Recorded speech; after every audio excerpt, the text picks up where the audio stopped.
Hi hello viewers, welcome to our channel. నేను మీ శ్వేత. ప్రస్తుతం స్టూడియోలో మనతో పాటు ఉన్నారు ఫినాన్షియల్ ప్లానర్ రాజేశ్వరి గారు. నమస్తే మేడం. నమస్తే అమ్మా. అసలు ఎందుకు అనాలిసిస్ చేయాలి అని అడుగుతారు కదా కొంతమంది, వాళ్ళకి మీరు ఏం ఆన్సర్ ఇస్తారు? చెయ్యాలండి, అనాలిసిస్ అయితే చెయ్యాలి. హ్మ్. తెలుసుకుంటే అప్పుడు ఒక్కొక్కసారి మనకి చేసిన అనాలిసిస్ కరెక్ట్ అవుతుంది, కొన్నిసారి రాంగ్ రాంగ్ అవుతుంది. అవుతుంది. బట్ ఎప్పటికైనా కూడా మనం ఇప్పుడు అలాగంటే ఇప్పుడు ఎన్నిసార్లు ఫెయిల్ అయితే కానీ మనిషి సక్సెస్ అవ్వదు. ఎగ్జాక్ట్లీ. బట్ ఫెయిల్ అయిందంటే ఏదైనా ఎక్స్పెరిమెంట్ చేసేటప్పుడు ఇప్పుడు ఆ బల్బు మనకి ఆయన చేశారు, 100 సార్లు ఫెయిల్ అయ్యారు. మనం అలాగనేసి ఇప్పుడు వీళ్ళంతా ఏం చేస్తున్నారు, ఈసారి పోయింది కదా నెక్స్ట్ వస్తుంది, ఓకే ఉన్న డబ్బులు వాళ్ళ దగ్గర అన్ని ఖర్చు పెట్టుకుంటారు, ఫ్రెండ్స్ తో తీసుకుంటారు, ఫ్యామిలీ వాళ్ళ దగ్గర నుంచి తీసుకుంటారు, గోల్డ్ ఉంటే అమ్ముకుంటారు, ప్రాపర్టీ ఉంటే అమ్ముకుని మరి అంతలాగా రిసర్చ్ వద్దు. ఒక అమౌంట్ పెట్టుకోండి, నేను ఒక 5,000 10,000 ఇది దాటితే కానీ ఇది ఉన్నంతసేపు నేను ఎక్స్పెరిమెంట్ ఏదైనా చేస్తాను. Beyond this 10,000 I'm not going to invest a single rupee. Because మీరు అది అనాలిసిస్ చేయడానికి అనేసి కదా, తెలుసుకోవాలనేసి కదా, తెలుసుకోండి. Not at the cost of your life. చూసాం కదా రీసెంట్ గా ఒకళ్ళు సూసైడ్ చేసుకుంటూ వీడియో రికార్డింగ్ కూడా తీసి నన్ను మోసం చేసేదర్రా, ఇంతే కదా అంతే కదా అనేసి అన్నారు. సాఫ్ట్వేర్ ఎంప్లాయీ మొత్తం అంతా కూడా ఇది. సో ఇలాంటివన్నీ కూడా చాలా కేసెస్ ఉన్నాయి. మనం అలాగే చేయొద్దు. Discipline, self discipline is must. 10,000 పెడతాను, 50,000 పెడతాను. 50,000 నాది కాదు, మగ పిల్లలకి వాళ్ళకి చాలా మందికి వాళ్ళకి ఏమి హాబీస్ ఉంటావు, ఆడపిల్ల వాళ్ళంటే మనకి నగలు కొనుక్కోవాలి, జోలు కొనుక్కోవాలి, బట్టలు కొనుక్కోవాలి అని అనుకుంటాం. బట్ బాయ్స్ కి ఉండదు. కాబట్టి ఫర్ ద రిసర్చ్ సేక్ మనం ఒక డిగ్రీ తీసుకోవాలంటే కనీసం ఒక 3-4 లక్షలైనా ఖర్చు పెట్టుకుంటే చదివితే కానీ డిగ్రీ రాదు కదా.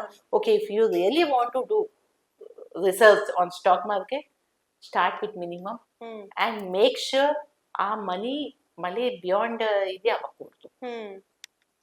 ఇప్పుడు మీరు ఇందాక చెప్పినట్లు ఎవరన్నా సరే ఎన్నో ఫెయిల్యూర్స్ చూస్తేనే సక్సెస్ అవుతారు. సో మీరు ఈ కెరీర్ స్టార్ట్ అయినప్పుడు మీకు ఏమైనా ఎక్స్పీరియన్సెస్ ఉన్నాయా, చిన్న చిన్న ఫెయిల్యూర్? చాలా ఉంటాయి. అందులో మీరు చాలా గిల్ట్ ఫీల్ అయిన ఎక్స్పీరియన్స్ ఏంటి? అంటే నేను డైరెక్ట్ గా నేను ఎప్పుడు కూడా నేను స్టాక్స్ లో పెట్టలేదండి. ఓకే. నేను కొన్ని ఐపీఓస్ నాకు తెలుసు, అవి లిస్టెడ్, ఇవి మంచివి తీసుకున్నాను. అవి ఇప్పటికీ ఉన్నాయి, ఆల్మోస్ట్ ఒక 5 to 7 years అయ్యాయి. అండ్ నేను అవి నెక్స్ట్ ఒక 10 years దాకా కూడా నేను ఉంచుతాను. నేను అవి అయితే నేను తీయను. ఓకే, బట్ గిల్ట్ అంటే ఒకటే గిల్ట్, నేను చాలా లేట్ గా ఇండస్ట్రీలోకి వచ్చాను. ఓకే. వారన్ బఫే ఉన్నారు కదా, ఇద్దరు ఉన్నారండి మాకు ఈ ఇంట్లో గురువులు అనమాట తెలుసుకోవడానికి. ఒకటి రాకేష్ జుంజున్వాలా స్టాక్ మార్కెట్ లోని, అండ్ రెండోది మా గురువు వారన్ బఫెట్. మేము ఇద్దరిని చూస్తున్నాము. Warren Buffett is almost 97 years old. ఆయన ఎప్పటికీ ఫిట్ గా ఉన్నారు, హెల్దీగా ఉన్నారు. ఎక్కడెక్కడ ఆలోచించి ఇన్వెస్ట్మెంట్ చేస్తారు. రాకేష్ జుంజున్వాలా ఆయన కూడా చాలా ఎర్న్ చేశారు స్టాక్ మార్కెట్ లోని, కానీ ఆయన మొత్తం హెల్త్ స్పాయిల్ చేసుకున్నారు. ఎందుకంటే లాంగ్ టైం అందులో కూర్చొని ఏమవుతుంది ఇవాళ ఇలాగ అవుతుంది, రేపు ఎంత అవుతుంది. రాకేష్ జుంజున్వాలా ఎంత ఎర్న్ చేశారన్నది క్లయింట్ నాకు చెప్పి వాళ్ళు అందులో ఇన్వెస్ట్ చేసేవారు, కానీ వెనకాల ఎంత పోగొట్టుకున్నారు అన్నది వాళ్ళు చూసేవారు కాదు. నాకేంటంటే నాకు ఒకటే గిల్ట్ ఏంటంటే నేను చాలా లేట్ గా ఇండస్ట్రీలోకి వచ్చాను. అండ్ టచ్ వుడ్ ఎంతమంది క్లయింట్స్ ని నేను అంటే గైడ్ చేసి వాళ్ళతో మాట్లాడాను. ఆల్మోస్ట్ ఇప్పుడు 500+ ఉన్నారండి clients, but they are so happy. And అందులోని డబ్బులు ఉన్న వాళ్ళు చాలా ఎక్కువ సంపాదించే వాళ్ళు ఉన్నారు. డైలీ 1,000 రూపాయలు సంపాదించిన వాళ్ళు కూడా నా దగ్గర క్లయింట్స్ గా ఉన్నారు. సో నేను when I see their happiness కదా. పానీపూరి అబ్బాయి ఆయన ఇన్వెస్ట్ చేస్తూ కోవిడ్ లోని అందరూ కూడా మా డబ్బులు మాకు ఇచ్చి మేము రిడమ్షన్ చేసేసుకుంటాము అది ఇది అంటే ఏం చేస్తారు, ఇంకా స్టాక్ మార్కెట్ అంతా పడిపోతుంది. ఓకే, స్టాక్ మార్కెట్ పడిపోతుంది, ఇక్కడ మనకి లైఫ్ దే మనకి గ్యారంటీ లేదు, మనం కోవిడ్ లో ఉంటామా పోతామా అని. డబ్బులు కావాలి, మెడికల్ ఇన్సూరెన్స్ మీకు ఉంది సఫిషియెంట్ గా, నేనే మీకు ఇచ్చాను. డబ్బులు ఏం చేస్తారు, ఎక్కడ వేస్తారు? ఏం లేదు, ఇంట్లో ఉంటాయి కదా. ఓకే, వాళ్ళ డబ్బులు వాళ్ళు కాదనేసి ఇచ్చారు. సేమ్ టైం పానీపూరి ఆయనకి కాల్ చేసి, ఉన్నా భయ్యా మీది ఇప్పుడు బిజినెస్ ఇప్పుడు నడవట్లేదు కదా, మీకు ఏదైనా అమౌంట్ మీకు కావాలంటే చెప్పండి, రిడమ్షన్ చేసి ఇస్తాను అని. नहीं मैडम, मैं तो अभी वो सैनिटाइजर और मास्क बेच रहा हूँ, अभी मेरे को नहीं चाहिए पैसे అన్నాడు. అయ్యి నిజంగా నాకైతే కళ్ళంట ఇలా నీళ్లు వచ్చాయనమాట. ఆయనకి అంత కాన్ఫిడెన్స్ ఉన్నది. ఎస్. ఆయనకి స్టాక్ మార్కెట్, మ్యూచువల్ ఫండ్ గురించి ఏమీ తెలియదు. తెలీదు. ఆయనకేమో ఓన్లీ రాజేశ్వరి వడ్లమాని భాబీ ఆతి హై అనే ఆ నమ్మకంతో ఆయన ఉంచాడు. మిగతా వాళ్ళకి మార్కెట్ ఏమవుతుందో తెలుసు. ఒక్క రోజు మన స్విగ్గీ లేకపోతే మనం ఉండలేము. ఆన్లైన్ లో అన్ని అమెజాన్ లో తెప్పించుకున్నాం.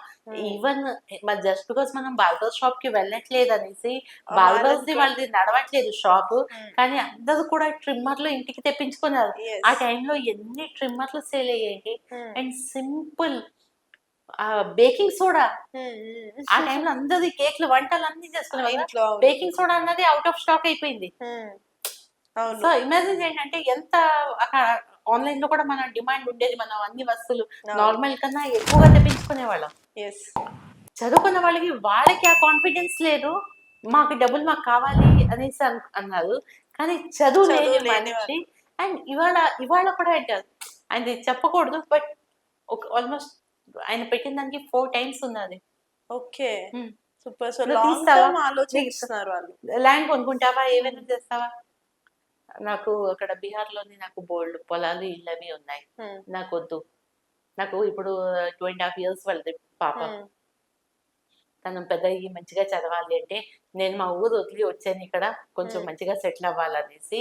ఇప్పుడు ఏంటంటే ఇక్కడ మా పిల్లలు మంచిగా చదువుకొని తను ఫ్యూచర్ కి పనికొస్తుంది కాబట్టి నాకు ఆ డబ్బులు ఇప్పుడు వద్దు అనేసి. నా గిల్ట్ అదొకటి చాలా లేట్ గా వచ్చారు. Coming back to subject, financial statement అని కానీ మోడలింగ్, ఫినాన్షియల్ మోడలింగ్ అంటే కూడా చాలా మందికి తెలియదు. అసలు అంటే ఏంటి, డిఫరెన్సెస్ ఏంటి రెండిట్లకి?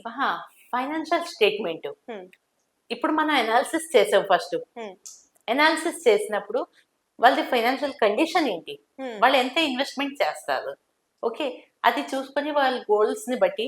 ఇప్పుడు నేను ఒక గోల్ కి వాళ్ళకి చెప్తాను కి మీకు ఏమో 1 కోటి రూపాయలు కావాలి, ఆ 1 కోటి రూపాయలకి మీరు 30,000 రూపాయలు మీరు ఇప్పుడు ఇన్వెస్ట్ చేయాలి. కానీ 30,000 రూపాయలు ఆయన అంటారు నాకు కష్టం, నేను మంత్లీ నేను చేయలేను కదా, చేయలేరు. సో వాళ్ళకి ఏంటంటాము ఒక 5-10,000 నుంచి మీకు ఎంత నుంచి మీరు స్టార్ట్ చేసుకోగలుగుతారు. సో వాళ్ళు ఒక ఎక్స్ అమౌంట్ చెప్తారు. ఓకే, ఈ అమౌంట్ అయితే ఓకే, బట్ ఈ అమౌంట్ తో పాటే మనం ఎవ్రీ ఇయర్ టాప్అప్ కి వెళ్దామా? ఓకే, నో ప్రాబ్లం అంటారు. అది కూడా కాకుండా మీ దగ్గర ఉన్నప్పుడు 5-10 ఏవైనా ఉంటే ఇన్వెస్ట్మెంట్ చేస్తారా? ఓకే. సో ఇలాగ చేసినప్పుడు మొత్తం వాళ్ళు ఒక ఈ 5 సంవత్సరాల్లో 3 సంవత్సరాల్లోని ఏదైతే వాళ్ళది ఇన్వెస్ట్మెంట్ ఉన్నదో అదంతా కూడా మనం స్టేట్మెంట్ తీస్తాము. మనం ఎంత నుంచి స్టార్ట్ చేసాము, మన గోల్ ఏది ఉండేది, మనం ఇన్వెస్ట్మెంట్ ఎంత ఇప్పుడు స్టార్ట్ చేసాము, టాప్అప్ ఎంత వేసాము, సో మనం మన గోల్ కి ఎంత దాకా రీచ్ అయ్యాము. ఓకే, సో ఇది ఏంటంటే మనం ఫైనాన్షియల్ స్టేట్మెంట్. దీంట్లో ఏమైపోతుంది, కొన్ని ఫండ్స్ మంచిగా పర్ఫామ్ చేసే ఉండవు. ఆ ఫండ్ ని మళ్ళీ తీసి నెక్స్ట్ మంచి పర్ఫామ్ చేసే ఫండ్స్ లోని వేయడం. Okay, any kind of rebalancing చెయ్యాలి అంటే, ఓకే, రీబ్యాలెన్సింగ్ చేయాలన్నా ఎనీ కైండ్ ఆఫ్ మోడిఫికేషన్స్ చెయ్యాలన్నా దాన్ని మనం మోడలింగ్ అంటాం. ఓకే, ఎందుకంటే ఇప్పుడు ఒక traditional once upon a time okay అది బాగుంటుంది అనేసి మార్కెట్ లో వచ్చింది ఆ ఫండ్, మనం ఇన్వెస్ట్మెంట్ స్టార్ట్ చేసేమో, but maybe due to some reason that fund is not performing well, కానీ తెలుసు ఫ్యూచర్ లో బాగా చేస్తుంది. అప్పుడు ఏమైపోతుంది కొంచెం, అండ్ కొన్ని ఫండ్స్ ఏంటంటే చాలా ఎక్స్ట్రీమ్ గా బాగా చేస్తున్నాయి, బట్ అందులోని ఇన్వెస్ట్మెంట్ చేస్తే మనకి తక్కువ యూనిట్స్ వస్తాయి. నేను చేసేది ఒక 2,000 రూపీస్ ఎస్ఐపి చేస్తా, బట్ ఏ ఫండ్ లో చేస్తున్నానో దానికి 4,000 రూపీస్ దాని యూనిట్ కాస్ట్ ఉంది. Even I'm not getting 1 unit. So నేనేం చేస్తాను, అది అక్కడితో స్టాప్ చేసేస్తాను. స్టాప్ చేసి ఎన్ని యూనిట్స్ ఉన్నాయో అవి అలాగే ఉంటాయి, దాని వాల్యూ పెరుగుతుంటుంది. బట్ అగైన్ మళ్ళీ నేను ఇక్కడ నుంచి ఈ 2,000 ఏదైతే ఉందో మళ్ళీ కొత్త ఫండ్స్ లో స్టార్ట్ చేస్తాను, సో దట్ నాకు నెంబర్ ఆఫ్ యూనిట్స్ ఎక్కువ రావాలి. సో దీన్నేమో స్టేట్మెంట్ ఒకటి తీస్తాము, మన గోల్స్ కి ఎక్కడి దాకా మనం రీచ్ అవుతున్నాము ఏంటి, మన ఫండ్ పోర్ట్ఫోలియో ఎలా ఉన్నదని, అండ్ ఏదైనా కైండ్ ఆఫ్ మోడిఫికేషన్స్ చెయ్యాలి, దట్ ఈస్ మోడలింగ్. సో ప్రతి వాళ్ళకి కూడా అన్నిట్లో కూడా ఏజ్ లిమిట్ ఉంటుంది కదా.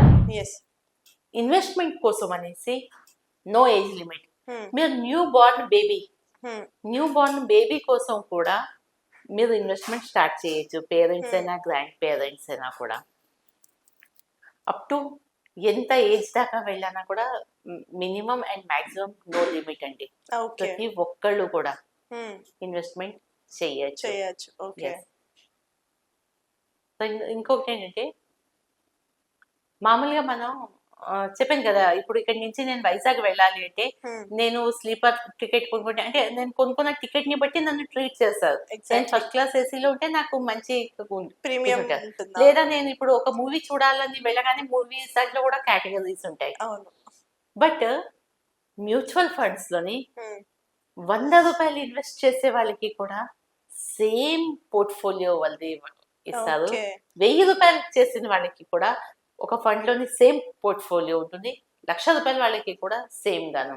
సో ఈ రిటర్న్స్ ఇప్పుడు సపోజ్ ఇప్పుడు మనం ఇద్దరు ఉన్నాం, మీరేమో ఒకే సేమ్ ఫండ్ లోని 1,00,000 రూపాయలు పెడుతున్నారు, నేను 1000 రూపాయలు పెడుతున్నాను. సో జస్ట్ బికాస్ నేను 1000 రూపాయలు పెడుతున్నాను కదా అనేసి నాకు ఇంకొక పోర్ట్ఫోలియో ఇవ్వదు. సేమ్ పోర్ట్ఫోలియోనే మెయింటైన్ చేస్తారు. సేమ్ పోర్ట్ఫోలియో మెయింటైన్ చేస్తారు. సూపర్. ఓకే. సో నాకు ఇందులో నచ్చింది అదొకటే. ఓకే. మనం ఉన్నదానికి హ్యాపీగా మనం పెట్టుకోవచ్చు. అండ్ మీకు చాలా చాలా ఇంకా టిప్స్ ఉన్నాయండి ఫైనాన్షియల్లీ వెల్దీ అవ్వాలి అంటే. దానికోసం అనేసి ఎప్పుడైనా ఎవరైనా నాతో కావాలంటే కనెక్ట్ అవ్వచ్చు. మీకు లోన్స్ ఉన్నాయి, ఎలా లోన్స్ ని మనం క్లియర్ చేసుకోవాలి, లేదా లోన్స్ ఉంటుండగా లోన్స్ తోనే అంటే ఆ టెన్యూర్ లోనే ఎక్స్ట్రా మనం ఎలాగ ఇన్వెస్ట్మెంట్ చేసి ఏదైతే ఇంట్రెస్ట్ ఇక్కడ పే చేస్తాం కదా అది మనకి నిల్ అయ్యేటట్టు. ఓకే. లేదా గ్రాండ్ పేరెంట్స్ ఇచ్చేది 1,00,000 రూపాయలు ఇస్తారు. లేదా మన ఇండియన్ ఫ్యామిలీస్ లో పిల్లలు పుట్టిన చేసిన బర్త్డేస్ కి క్యాష్ అమౌంట్స్ వస్తూ ఉంటాయి. ఆ క్యాష్ అమౌంట్ ని లక్షల్ని కోట్లు ఎలా చెయ్యాలి, అవి కూడా tips. Super. Okay. So TV ఉన్నాయి, అవన్నీ తెలుసుకోవాలంటే ఎప్పుడే కావాలన్నా అప్పుడు కాంటాక్ట్ చేసుకోవచ్చు. సో చూసారు కదా, లక్షల్ని కోట్లు చేయడానికి మీకు హెల్ప్ చేయడానికి రెడీగా ఉన్నారండి ఫైనాన్షియల్ ప్లానర్ రాజేశ్వరి గారు. మరి మీరు కూడా ఎలాంటి ప్లానింగ్స్ చేయాలి అని అనుకుంటే కింద స్క్రోల్ అవుతున్న నంబర్కి అయితే కాంటాక్ట్ చేసేయండి. ఈ వీడియో కనుక నచ్చినట్లయితే వీడియో లైక్, కామెంట్, షేర్ చేయండి. ఇలాంటి మరిన్ని ఇంట్రెస్టింగ్ వీడియోస్ కోసం మా ఛానల్ని సబ్స్క్రైబ్ చేసేయండి. Thank you so much ma'am. Thank you.